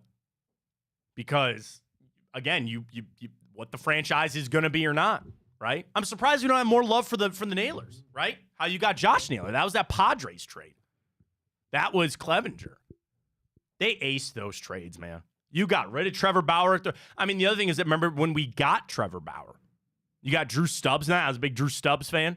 Made that trade. But you got rid of Clevenger at the right time. You certainly got rid of Trevor Bauer at the right time. And even Kluber worked out. A lot of good trades for the Guardians. Okay, so if we had to rank these, Guardians top 3 for me. Andrew Miller trade. Just because it's top of mind, the Cliff Lee, Grady Sizemore trade. Probably the Padres trade. You got Naylor, Arias. Probably that. And I could listen to getting Jimenez from the Mets. Cavs trades. For me, Kyrie. Kevin Love. I wasn't around for Harper, so I really can't put that on that list. Would you say Jared Allen? You were a third-team throw-in to pick up Jared Allen while the Nets were blowing things up. I mean... Can I say obese Shaq? That was a fun one. Ben Wallace. Ben Wallace back in the day. You traded away Dwayne Wade. You signed him in free agency. Don't ever forget that, man, that Dwayne Wade played for the Cavs. Yeah, that's nuts. And then for the Browns, you're right. Osweiler to get you Nick Chubb. For me, trading up to get Brady Quinn, because that was just absolutely massively and huge. And I'll give you the Watson trade, because you just don't know how it's going to go. Is it weird for me the Odell thing just doesn't even register anymore? Like, again, the shock of what that trade was. I think because they drafted Dexter Lawrence, who was a fine player. You gave up Zeitler. You got Olivier Vernon and all that. I just kind of like, I don't know. The Odell trade really doesn't do it for me. It's kind of like you wiped the slate once you moved on from Baker. Right. Right. Absolutely. And you also think about how many of those trades do eventually become a wash. People get so wrapped up in they won this or they won that. Like, it could work out for both teams. Or here's the thing, it could work out for neither. Yeah. It could just be a bust. It could just be a wash. Which I feel like to this point is exactly that Odell trade. No, although Odell does have a ring. The Giants will say that Dexter Lawrence is still a player on their team and they just gave him a lot of money. So if anything, fine. True. The Giants won. Good. Great. Have it. Okay. They don't be doing a lot of that lately. Right. They've been handing a lot of money lately. How are they doing with the Danny Dimes deal? But yeah, I mean, and again, it's interesting to see trades that didn't happen. The A.J. McCarron trade, that didn't happen. I want to know all these Cavs trades that they had on the burner that they were going to go with and then didn't, right? Talk about, dude, and these trades, I'm not saying these are impactful trades, but you talk about trades with the Cavs. Do you remember that day in 2018, where they completely redid their roster in one day? They traded for Rodney Hood, Jordan Clarkson, Larry Nance, George Hill. They completely redid their roster in one day. Yeah. That was a crazy day. Everybody, I'm surprised we've not gotten a tweet on this. The Eric Snow trade. And what I bring up on that was, I want to make sure that I'm right on this. You traded Snow for Kevin Ollie and Kendrick Brown. What was the... No. Wait. It wasn't him. It was Ira Newble. You remember Ira Newble? No, I can't. Okay, so he was a former Cavs player. I want to make sure I get this trade right. There was a trade the Cavs made that they just pulled off some insane... Where is it? Why do I always misremember this trade? There was some trade the Cavs made, and they got, I think it might have been the Ben Wallace trade or something. Like they made some trade. They got rid of some scrubs, and they brought back some insane player. Clee Sports Fan on Twitter, this just kind of encapsulates how trades, you never know what they're going to go. This is funny. He says, the worst trade I remember was the Kyrie trade. He says it ended bad for the Cavs, but he says, ironically, the positive is Kyrie as well. Mo Williams for Baron Davis and the Clippers' first rounder. That's a damn good one right there, 100%. Okay, so here it is. It was Cavs got, this is it. This is the trade. 2007-8 season. The Cavs got Ben Wallace, Joe Smith, Wally Zerbiak, and Delonte West. They gave up Shannon Brown, Larry Hughes, Drew Gooden, Ira Newble, and Donyell Marshall. So that's a trade that I used to always bring up, where I'm like, you gave up Ira Newble and Donyell Marshall, and you got back all these guys. Like, that trade doesn't happen all the time. It didn't really work out. That was of the LeBron era where they were just grasping at straws, trying to bring anybody in to try to help him out there. But that was another big trade I always remember with the Cavs. I always get it wrong. Newble, Marshall, Gooden, Shannon Brown, Larry Hughes. And you got Zerbiak, Delonte, Joe Smith, and Ben Wallace back. That was it. That was a trade right there. All right, great responses coming in. We'll get to all that coming up later. We got the morning update. Yeah. We got the grid. And Ryan, you know what we have. Yeah, big play. They already got one out that I like, so we're going to go ahead and boost all right, let's do that one. You ready? Yep. Let's go, Guards! Speaking of Francisco Lindor, maybe a little juju on him. What do we got? All right, today, 6-10 against the New York Mets. We're rolling with over 1.5 Andres Jimenez total bases. We're going Guardians money line, and of course, we're going under 1.5 Francisco Lindor total bases. Tipico boosted it up to plus 575. Let's go, Tipico. Code Fontana 150. Here's what you do. Deposit $150. Sorry, they need my face, Ryan. The government needs my face to log in here. I know $150 is a lot, but with code Fontana 150, you deposit $150 into your Tipico account. You will get two $75 protected bets. I appreciate the security here from Tipico. I had to put my code in here. I probably shouldn't say that on the air. All right, we're in. Code Fontana150. Deposit $150. You'll get two $75 protected bets. You are on your way to the cashback rewards with Tipico. You are on your way to not only hitting some of these bets, the Manzardo is still going on, and we got our boost tonight for the guards. Let me find it here. Baseball. So easy to navigate. Here we go. Boosts. Guards money line under Lindor over Jimenez. Dude, I got it at 590 right now. I got it at 590. Boosting it up again. What do you think, $10? Let's see. Guards money line, yes. Jimenez, I mean, he's been on a tear, 7-game hit streak? All he needs a double. A double, it's two bases, a walk, and a single. And the juju on Lindor. Done. $10. Come on now. Right there. I'm in. I'm on my way to my cash back on my rewards with the parlays. Tipico is where it's at, baby. Terms and conditions apply for new customers only for that deal. And if you have a gambling problem, please call 1-800-GAMBLER. Tipico, where it's at, man. Get betting up with us with our boost. That's a savory boost there. Yes, it is. I do. Can I be honest real quick, too? I love doing our boost. I want plus 400. I want, you know what I mean? Like, we could do parlays that are, plus 120. Okay, fine. You need to see one go through, fine. If I'm doing the parlays, if we're gonna get spicy with it, I want that. I want plus 500 here. We got it. Dude, I got a plus 590. And I will tell everybody, it changes throughout the day. So you can try to catch it on a high right there. You had a plus what, 7 or plus 570, right? I got a little extra juice on that right there. Tipico, get signed up with that code, Fontana150. Let's get after it. Let's get after the grid. Let's get after the morning update. We got plenty to get to surrounding that. Browns back in action tomorrow with OTAs. Got it all for you. Fontana Show, plenty of trades. J. Dean, Miller, Watson, Lindor. Brad, when we traded Bartolo to Montreal, got Grady Sizemore, Cliff Lee, amongst others. Alex tweets, that's the one with Lindor when he talks about, I remember where I was move. Never would expected the run that, wait, he might not be talking about Lindor. Hang on. Oh, no, Miller. He's talking about the Andrew Miller trade.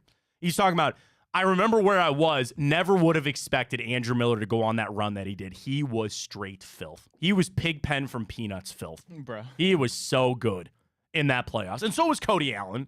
But, like, Andrew Miller was freaking touchable, man. Like Pablo Sanchez good? What do you mean? Backyard baseball? You don't know who Pablo Sanchez is? Oh, I thought you meant Pablo Sandoval. Sorry. No. I don't know why you said that. I go, what's the Kung Fu Panda have to do with this? No, Pablo Sanchez, yes. That's the GOAT. The GOAT. The GOAT in Pablo Sanchez. Always picked him first. Always had to do with backyard baseball. I miss backyard baseball. Hey, do you have it in the update?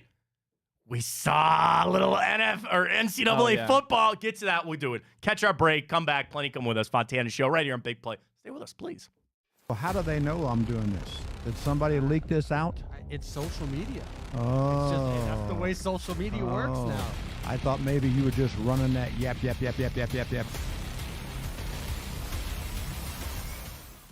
Welcome to Big Play, a sports media team that started back in 2014, and now we're not in a garage.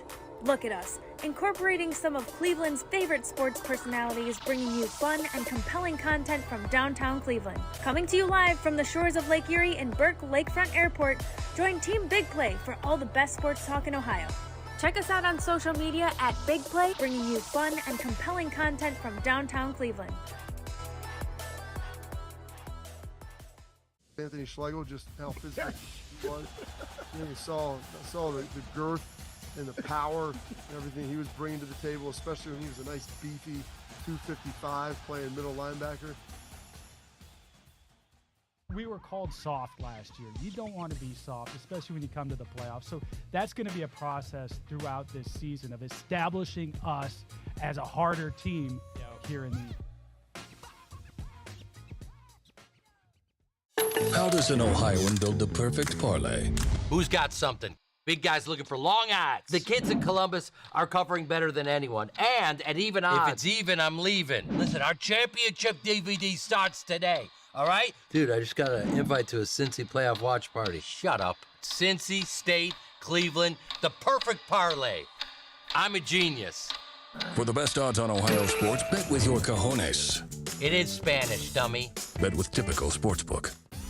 I don't buy into this nonsense, this conspiracy nonsense that he's got his money and he's dogging it. That's ridiculous.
Ton to get to, tons of trades coming in.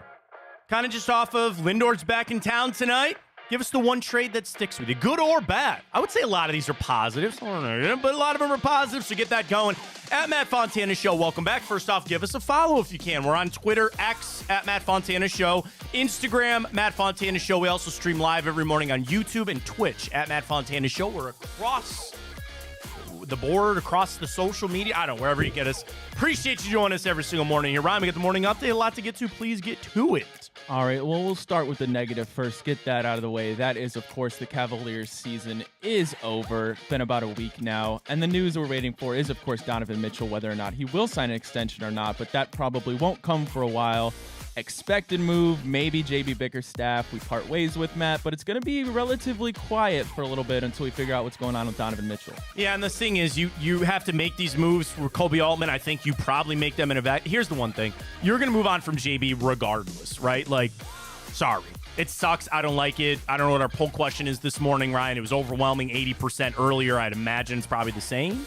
It is... JB Sarago, basically. Yeah, 81%. Yeah, okay. And I understand that there are reasons you would want to keep him. I just think it's become a little stale. It's been 5 years. Whatever. Okay, so that move you can make no matter what. A question.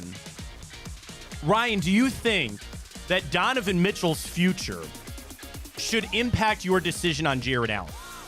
Do you get what I'm saying? Like, do you think that Jarrett Allen's future with the Cavs should be contingent on Mitchell or not?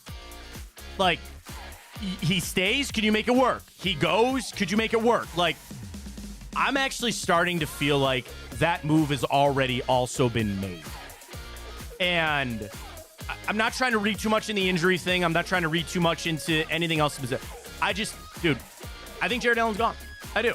And I think it's, at time, you got to understand, there's multiple ways to do things, right? You've tried it this way. This does not have to be Jarrett Allen sucks ass and we need to get him out of here. He's still a really good player. What I'm saying is you tried it this way. It didn't work. We're going to try something else. And you can send Jarrett Allen to another team to say, maybe it'll work for you, right? I don't know why. I'm thinking about a car.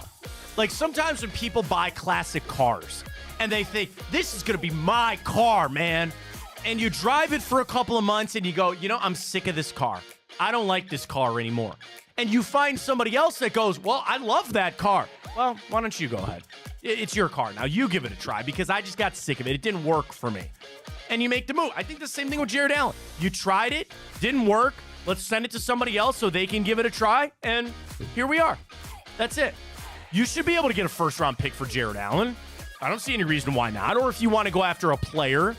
The one thing about Brandon Ingram that everybody's running on this, man, you talk about contracts and deals and money that's due, and he's on the last year of his deal. What are you going to do with that? How forward-thinking do you think Kobe Altman is operating? Comes back to number one is job security, but also number two, are you solely focused on this season because of Donovan Mitchell? Because you don't know what the long term is. I don't think Kobe has a choice. You got to be singularly focused right now. Very short-sighted. Okay, I'll take that as, and you want to know what? That's fine with me.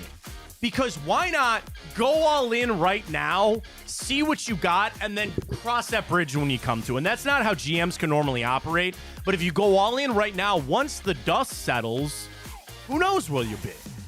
But there's a lot on Kobe's plate, man. A lot on his plate. It's going to be intriguing. No matter what, it's going to be intriguing to see what the next couple of months hold for the Cavs. I'm nervous. I'm excited. I'm all these things. All right. Well, the Guardians, they sweep the Minnesota Twins. Yes! They are now 30 wins. They are the fourth team in the majors to reach that mark. Now they welcome in the New York Mets and old friend Francisco Lindor starting tonight. Bark at the Park at Progressive Field. Let's get after it. Mets below 500. They're out of it right now in their own division.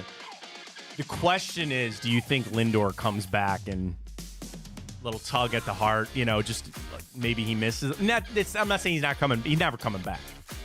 I'd put more money on Francisco Lindor coming back than LeBron James.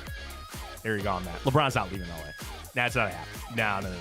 But Lindor, I just wonder if he comes back and, like, I don't think he regrets the contract that he signed. Very certainly not. But the Mets kind of suck. Like, they're not very good, and they haven't been very good. Get after this. Get a win. Keep the momentum rolling. Keep it going. Get at Ben Lively on the hill tonight. I wanted to put him in our boost, but we already had the big play boost going for tonight. You're piecing this pitching together, man. And we're getting good updates on Gavin Williams.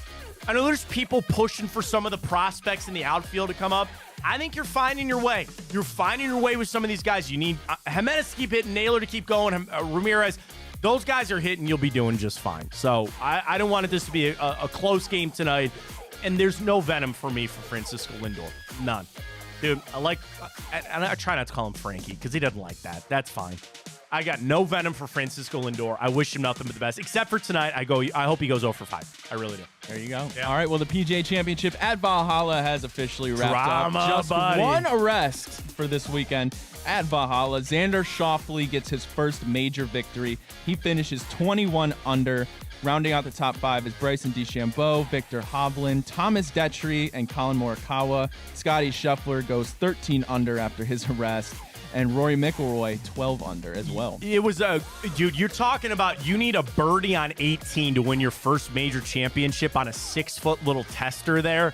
Well done for Xander. You had drama. You had guys close there closing. Did you see the video of Bryson DeChambeau this morning? I tweeted it. No. He threw a ball to a kid. Some a-hole Took it. grabbed it, and Bryson stopped and yelled at the guy. He said, "Give that ball back to that kid." Put that guy in jail over Scotty Scheffler. There's nothing in sports as a fan. I mean, I don't like seeing fight videos of people. I don't want beer dunked on people and that kind of stuff. You are a special piece of crap when you steal a ball from a kid.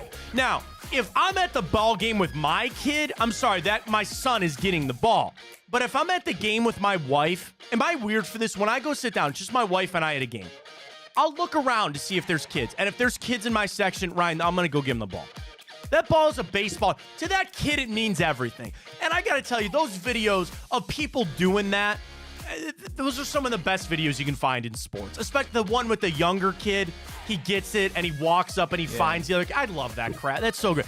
What a piece of crap that guy is. And I just stealing from a kid. What are you going to do with that golf ball? Go put it in a trophy case and go, ooh, this is from Bryson DeChambeau. You want to know what he probably tried to do? He would have gone and put it on eBay for $1,000. Say, this is a Bryce DeChambeau used golf ball. I'd kick that guy in the nuts if I saw him. I wish I could. I really do. A jerk. Would you jump in front of the kid and steal it from him if it was like LeBron James shooting sleeve when he broke Kareem's point record? Aaron Judge, game-winning home run type of stuff. Then maybe we're talking. Maybe. It's all circumstantial. Maybe. That one, when I'm assuming I'm fighting off adults for that one. You know what I mean? Like, a foul ball at a game, give it to a kid. Foul ball at a game, give it to a kid. That's the rule. So. All right, well, last year on the morning update, this weekend was the fight, Tyson Fury versus Alexander I thought you were talking Usyk. about the NASCAR fight. Did Usyk you see that fight? becomes the first undisputed heavyweight world champion in the four-belt era as he wins by decision against Tyson Fury. What does Fury come out with? Oh, his home country. I didn't even watch the fight. I saw clips, bro. You were knocked out standing up. He pieced you up. And you want to come out with that they gave it to him because his home country is in turmoil? I didn't watch the fight, so I guess I'm not educated enough to speak on it. I just saw the clip that everybody saw. Fury was like this, and he's boom, boom, and Fury's just like, he's standing there. After that Nagano bullcrap. Well, and especially Nagano now, won that, what's Fury? He just seems to be bitching. He just seems he can't accept defeat.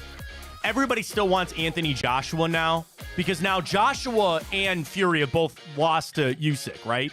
So now do you do Joshua Fury? Though I'm not up near on boxing as I am on MMA, but I'd go Joshua round 2. You put Joshua back in there against Usyk. Whatever happened to Andy Ruiz? Remember how he knocked out Joshua or beat Anthony Joshua? Everybody freaked out. Isn't he done now? I have no idea. What are the heavyweight rankings? They don't even. You know the problem that kills boxing too. Like this is big because he's got all the belts right now. There's 6 different belts. I can't keep them apart. I'm an MMA fan. I try to dip my toe in the water of boxing. I just thought that was pretty lowbrow for Fury to come out. Is his time up? Are we done with that? Like with his Ngannou, so I mean, he should have lost that fight. He probably was better when he was fat. You know, he tried to cut all that weight to make him sure. He probably was better when he was fat. I don't know. I feel like it's kind of the glean is off now on Fury, and especially again if he's gonna come out and bitch about that, like I don't know, win the fight. I didn't watch it. I just saw the clips of him getting his ass kicked, so I'm assuming he deservedly lost. Yeah, but I would agree. Claiming the fix in. I don't know. Well, hopefully we don't get a loss. Is the fix in for the Immaculate Grid? Can we get a fix? No. All right, well, we kind of fixed ourselves. Well, we do. Because we have help from you, the fans out there. We will take your YouTube comments. You can tweet at us, at Matt Fontana Show, at Matt Fontana 83, and at Ryan Tyler 33. It is the grid. You got to go up and down, left and right with a player. The Browns are in it. Isn't that weird that Odell Beckham fits this and line it on up? Timer, go! All right, we'll just start CJ Stroud. What is it? Sorry, this is only one team. Okay. Jay Jettas. Yep. Go Miles Garrett's fine. Now, do you want to go Jabril Peppers for the Giants and Browns to help the rarity score there? Because everybody would go Odell, but you can do what you want there. Easy one, Titans, Browns. Oh, Hoopa! I was going to say, Hoopa! You got city hands, Mr. Hooper. You've been counting money your whole life. All right, let's open things up here a little bit.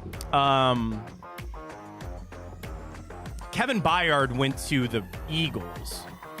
Where are the Titans, Tennessee? Is that not Case Keenum?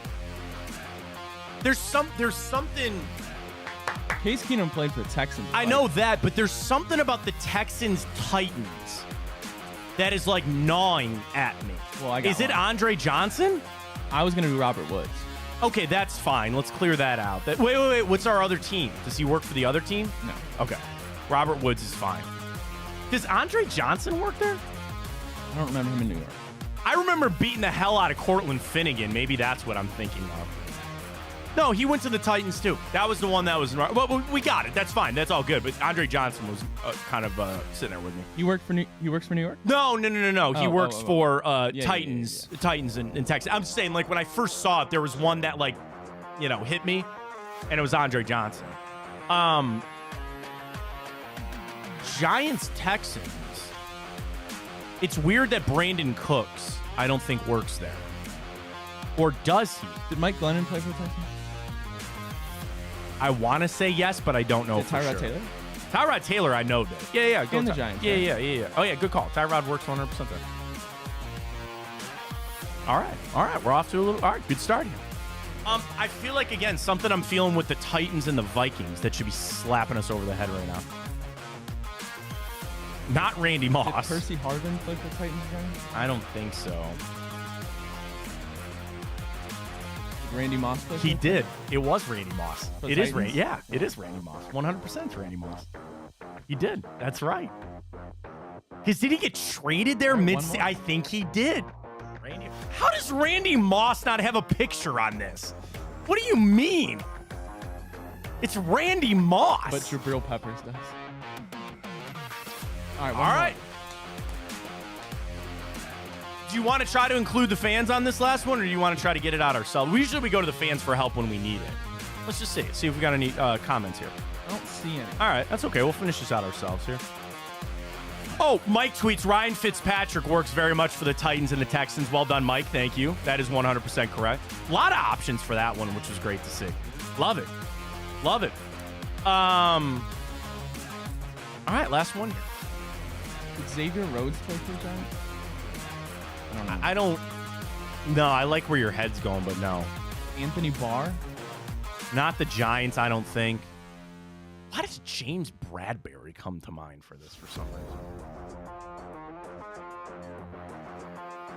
I know he was with the Giants. Did he only go to the Giants and the Eagles? No, Panthers, Giants, Eagles. For James Bradbury. Okay, that doesn't work. Oh, there's got to be a quarterback. Colt McCoy didn't play for Minnesota, I don't think. Nick Mullins? Can you get me some Nick Mullins? I don't like Googling it, but I just do anyway. He's on Minnesota right now. No, he never played for the Giants. No Nick Mullins there. All right. Adrian Peterson never went to the Giants. Dalvin Cook went to the other New York. Darren Waller, no. Kyle Rudolph didn't play for Giants, did he?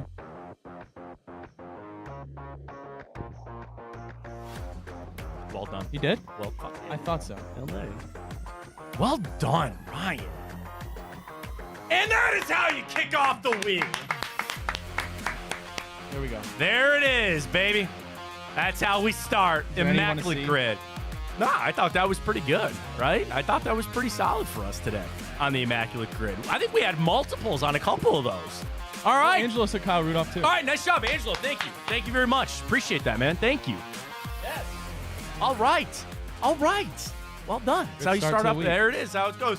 All right, let's do this. Catch our final break. We'll come back. We'll rip through timeout. We'll tell you what happened this day in history. We'll get back into the trades that you remember the most or the ones that stick with you a little bit from really Cleveland sports history with Lindor coming back to town. We'll get to all that coming up right here. Fontana Show. Big play. Stay with us. Well, how do they know I'm doing this? Did somebody leak this out? It's social media. Oh. It's just that's the way social media works now. I thought maybe you were just running that yap.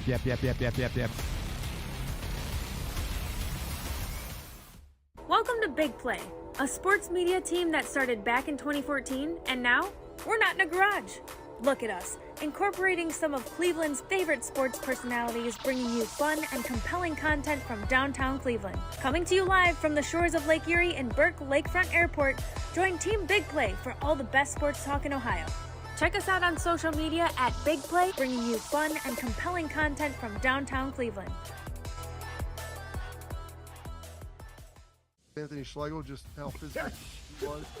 You saw the girth and the power and everything he was bringing to the table, especially when he was a nice beefy 255 playing middle linebacker. We were called soft last year. You don't want to be soft, especially when you come to the playoffs. So that's going to be a process throughout this season of establishing us as a harder team here in the How does an Ohioan build the perfect parlay? Who's got something? Big guys looking for long odds. The kids in Columbus are covering better than anyone. And at even odds. If it's even, I'm leaving. Listen, our championship DVD starts today. All right? Dude, I just got an invite to a Cincy playoff watch party. Shut up. Cincy, State, Cleveland, the perfect parlay. I'm a genius. For the best odds on Ohio sports, bet with your cojones. It is Spanish, dummy. Bet with Typical Sportsbook. I don't buy into this nonsense, this conspiracy nonsense that he's got his money and he's dogging it. That's ridiculous.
Let's get into it, a little bit of timeout. We'll get back to the trades, and today is a sad day. I know it happened last week, but we have to say goodbye, potentially, to a beloved restaurant. The Cheddar Biscuits, man. Sad. Very sad. What? Never been to Red Lobster. What do you mean you've never been to Red Lobster? Never been. You're It part looks of the like I problem. never That's why they're filing for bankruptcy. Or because they try to do unlimited shrimp. Oh, yeah, that's apparently what sunk them. But, bad pun because it's seafood. Get it? All right, here we go. Time up. We'll head back to this day in history. We'll tell you what happened, including 4 years ago today odds on the NFL leading rusher for the 2020 season. Derrick Henry was the favorite at plus 300. Zeke was plus 600. And Chubb was plus 800. Derrick Henry would win that at plus 300. I don't know, shocking that Chubb has yet to win a rushing title. Yeah. I hope he gets one. I'll just put it that way. This day, 2019, you remember when everybody wanted to sign Gerald McCoy? He said he wanted to sign with a playoff contender, and people thought he'd be coming to the Browns. I had somebody tell me that was happening. I had somebody tell me that day, or not that day, but back in that time, that Gerald McCoy was coming to the Browns. I also had somebody tell me that Peyton Manning bought a house next to Jimmy Haslam way back in the day. But obviously neither one of those things happened. This day, 2015, David Letterman stepped down as the host of The Late Show. I think he and Leno have gone off and kind of done their own things. Bro, I can't tell you last time I've watched any of those guys. Colbert, Kimmel. Is James Corden out? I don't watch those. I don't watch him either. Corden's out. I've heard he's kind of a jerk in real life, James Corden, but can't say I watch any of them. How about this? This day, 2014, 10 years ago today, the Indians recalled Trevor Bauer from AAA, activated Jason Giambi off the injured list, and sent Jose Ramirez down to AAA. That had to have been the last time in his career they sent him down to AAA. This day, 2014. I got my first smartphone this day, 2011. I got an iPhone 4. Up until then, I was just like, dumb phone. Now I got a smartphone. Never turn back. This day, 1932. It's ironic, not really, because I think they planned it this way, but two important aviation things in history. This day, 1932, Amelia Earhart began her flight to become the first woman to fly solo across the Atlantic Ocean. I don't think that was the one she, disappeared on, though, right? I think it was. The Atlantic Ocean? I thought so. I thought she's somewhere in the Pacific. One of them. I know, so I'm saying, I think she made this one, didn't she? Hang on. All right. Yeah, she died in 1937. She disappeared in 1937 in the Pacific Ocean. So she made this one. She made over the Atlantic Ocean starting this day 32 because this day 1927, Charles Lindbergh became the first person to have a solo flight across the Atlantic. So I'm assuming they did it on the same day for that reason. Very happy birthday goes out to Leroy Kelly, Tony Stewart, former Indian Austin Kearns, Armani Bryant, troubled Browns draft pick, Marshawn Lattimore, Cher, Busta Rhymes, and it's my nephew's birthday today. So happy birthday, man. I love you very much. And today is National Rescue Dog Day. All the rescues. Adopt, don't shop. This is where it's at. You've never been to a Red Lobster? Nope. So they filed for bankruptcy last week. And like you said, part of this apparently is because they did unlimited shrimp. If that's what sunk them, I don't know. Red Lobster has officially filed for Chapter 11 bankruptcy, a move that comes days after they shut down dozens of restaurants in financial distress, but it's trying to keep the remaining branches afloat. The nation's biggest seafood chain confirmed the news late last night, meaning it's succumbed to burdensome leases, high labor costs, and of course, its iconic all-you-can-eat shrimp deal, which in hindsight seemed a bit too generous. Red Lobster revealed in court filings that it has more than 100,000 creditors with estimated assets and liabilities ranging between $1 and $10 billion. How do you have a range of assets and liabilities between $1 and $10 billion? That seems like a pretty big gap. The filing allows Red Lobster to keep operating while it hammers out a plan to repay its creditors. In the meantime, the company has handed the reins over to its lenders, who have pitched in $100 million in financial support to the chain through bankruptcy. So for right now, outside of the ones closed, it's business as usual. You know what? I need to go to Red Lobster more. I miss going to Red Lobster. Can't tell you last time I've been to one. I would go to the one in Great Northern, because here's the thing. King crab, like any crab, but especially like king crab, I'm not cooking that at home. I never do it right. I don't have a steamer.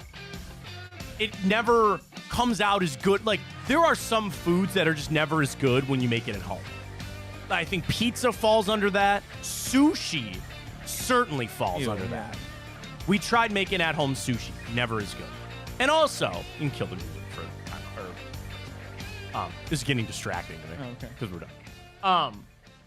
we tried sushi at home. First off, you have to spend a lot of money just to get all the ingredients. Then we had the rolling thing. Like, came out like crap. Utter crap. So I will always pay for sushi. I feel like crab is the same thing. You could go buy king crab legs at Costco and stuff. You try to, like, do them at home. I don't know. They never come out the same. So I'd rather go get them at Red Lobster. But yeah, Red Lobster is one of those things, like, do you go every weekend? No. You go maybe once a year, if that. But now I feel bad because maybe I should go to Red Lobster more. You've never even had the cheddar biscuit. No. The cheddar biscuits. I have not. I am telling you, you're missing out. Same thing. I know they sell them, like, in the store. There's something better about the cheddar biscuits there at Red Lobster. They might be. There's a bracket for you. We're short this week. We're off Friday. We're taking the kids somewhere. So, the best restaurant bread item. So, you're talking about garlic sticks at Olive Garden. Texas Roadhouse. Cheddar biscuits from Red Lobster. I love Outback's pumpernickel bread. Pumpernickel bread is delicious there too. I'm trying to think, like, you know what I mean? Like, the bread, like, there really aren't that many. Like, Applebee's doesn't have one. Outback you go to get the bloomin' onion, which is so very delicious. So very great. But I think of all the rankings of the bread item at restaurants, I think the cheddar biscuits might stand above the rest. So it's sad if they should just flip to that. Just make the cheddar biscuits all day and don't even worry about the seafood, because that's obviously what got them in trouble. So that'd be fine. Now I'm going to text them out. I'm like, you know what? We should go to Red Lobster. We should help them out. We should bail out Red Lobster. Do you like seafood? I don't mind it. Okay. So that's probably why. Like, I love seafood. I'm not a big seafood guy. Oh, I love it, but it's just so expensive. So yeah. I'm going to try to go bail out Red Lobster. Get there as soon as we can. All right, tonight, Lindor back in town. We're asking people the trades that stick with you in Cleveland sports history. A lot of Kyrie. David says, when John Hart traded Kenny Lofton for Marquise Grissom, part of me died that day. David Justice was another big trade of the 90s when you did that.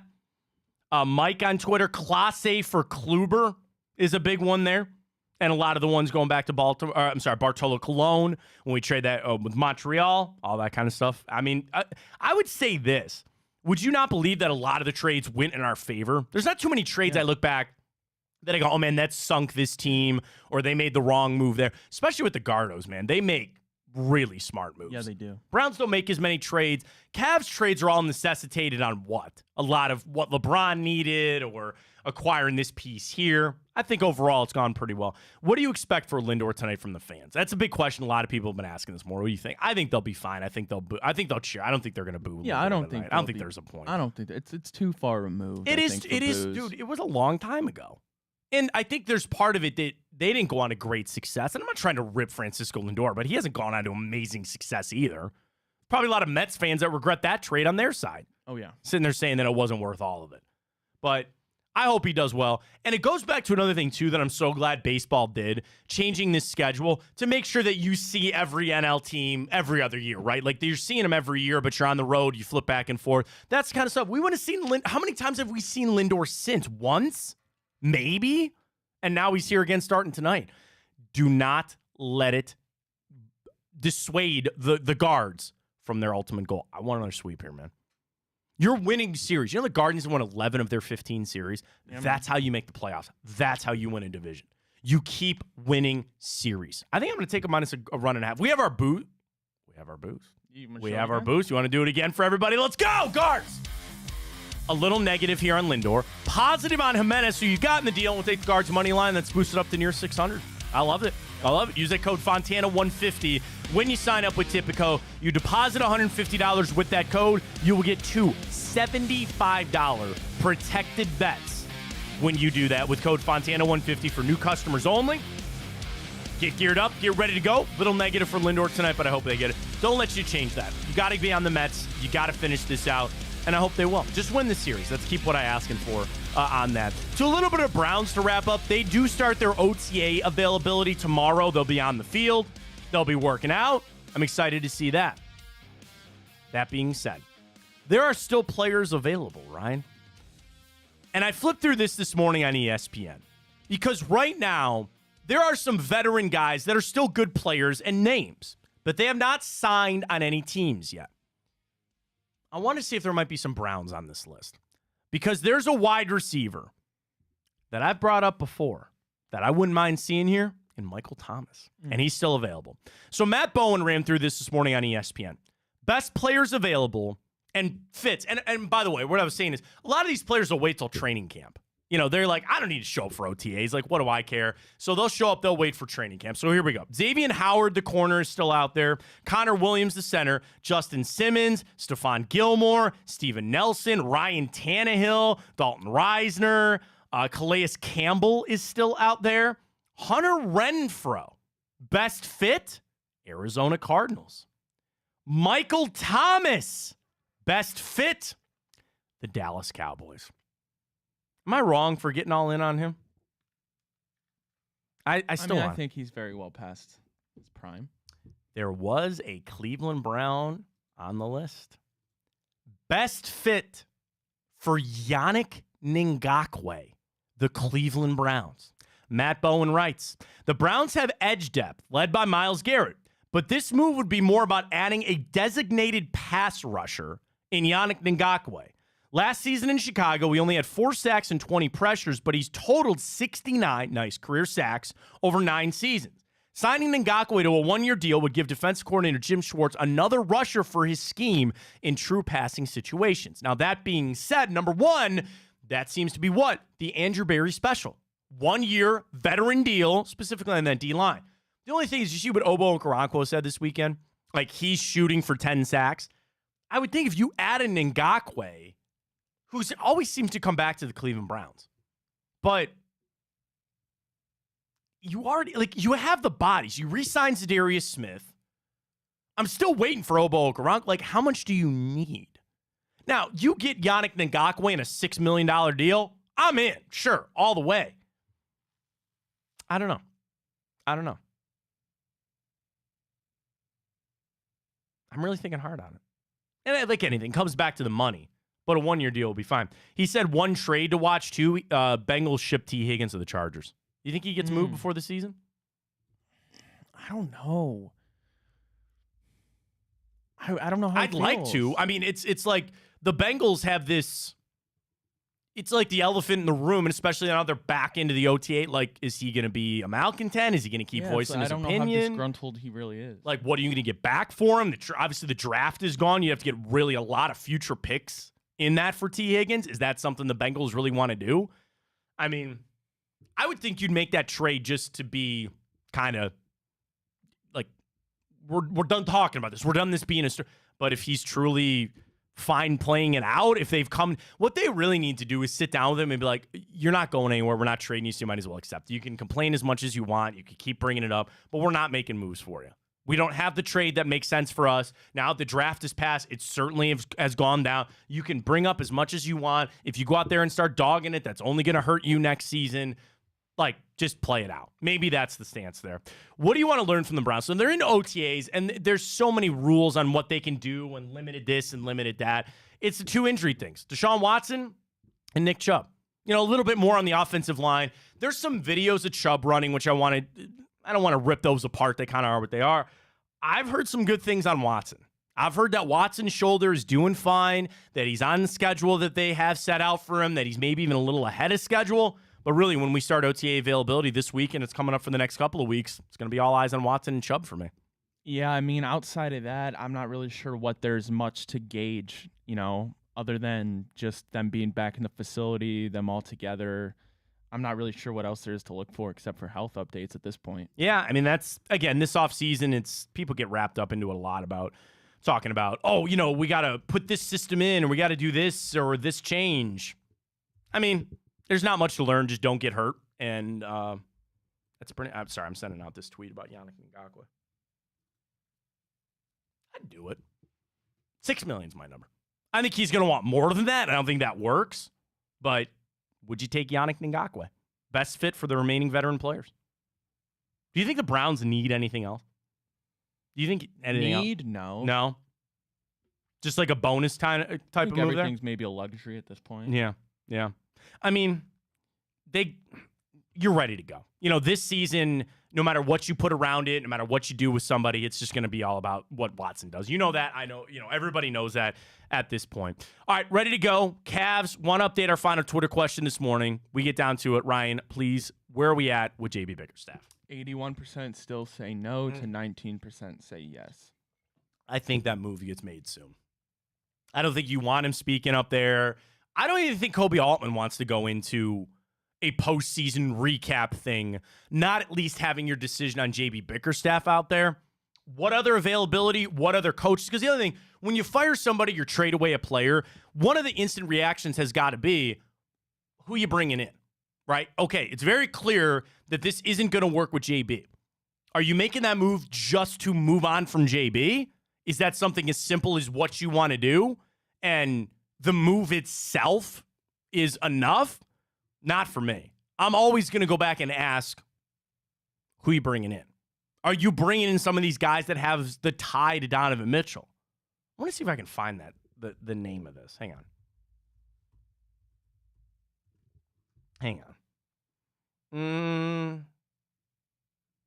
There was a story. Okay. It's from the New York Post, but I saw it somewhere else. Let's see if I can find the name here. Okay, JB's job in serious jeopardy. We know that. Frustrated. I got it. Yep, Cap. We see the trade offers for Mitchell, or they're out there. Okay, that kind of stuff. JB Bickerstaff, Kobe Altman, Yeah, that wasn't the article. That wasn't it. Basically, it was a guy that had ties to Donovan from his time in Utah as a name that kind of came up. And if you want to go that route and do everything that you can to appease your star, well, I would assume going after a coach like that has a tie to him, that would help. The thing is, at the end of the day, does Donovan Mitchell feel like even if let's say this, okay?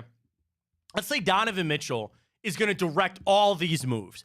Every one of the things that the Cavs are going to do this offseason, from coach, from players, from trades, from all this other stuff. Let's say they do it under the guise of what is best for Donovan Mitchell. Is that still then even enough to go win a championship?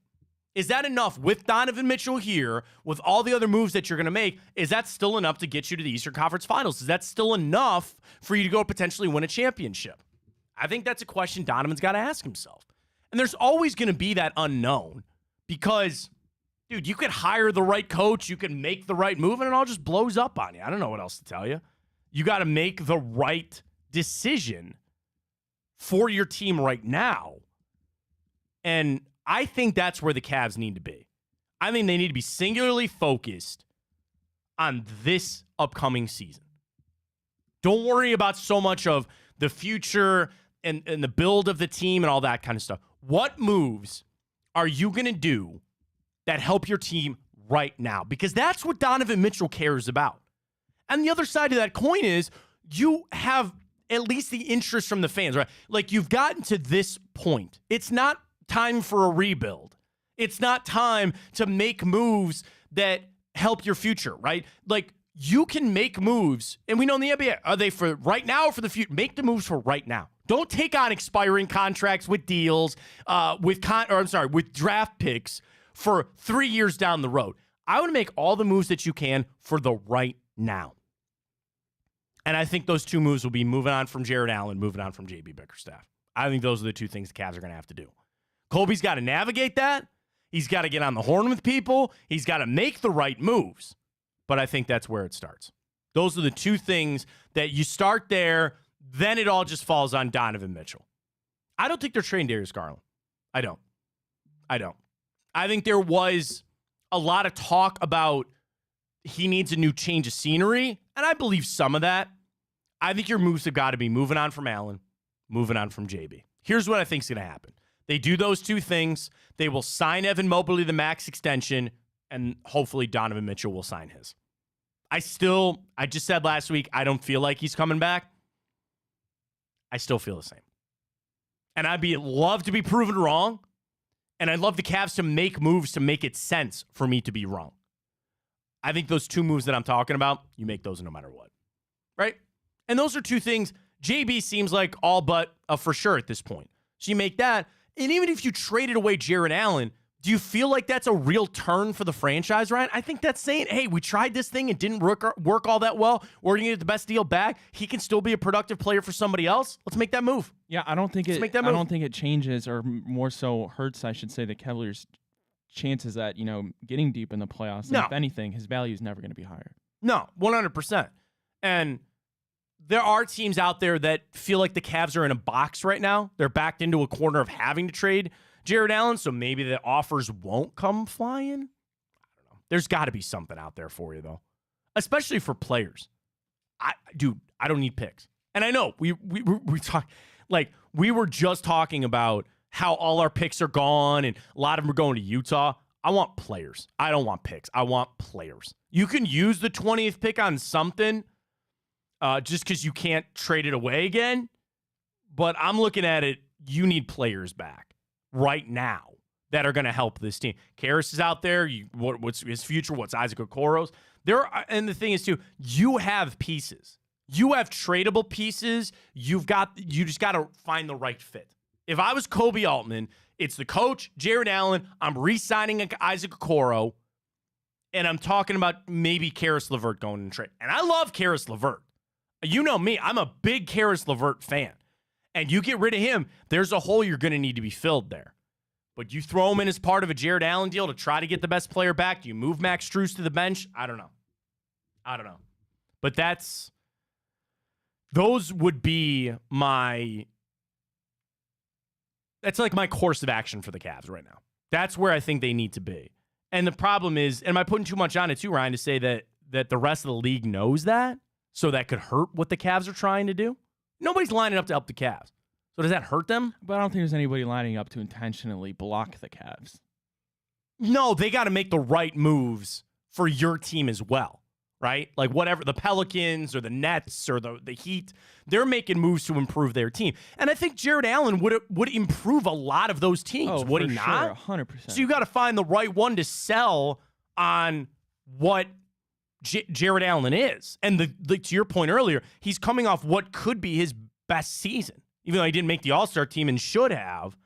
But you're looking at to say this is the highest he's going to be. He's grown. It just doesn't fit here, right? Like, that's the thing. It's not that Jared Allen's not good. And, maybe the injury thing factors in. I hope not. But he had his best season. He just doesn't fit with what we're doing. We're going on and Mobley. Our loss is your gain. Our loss is your gain to all the rest of these teams on what might be the right fit. And the same thing, there are teams out there that are trying to make the right move, and Jared Allen could be the right move for them.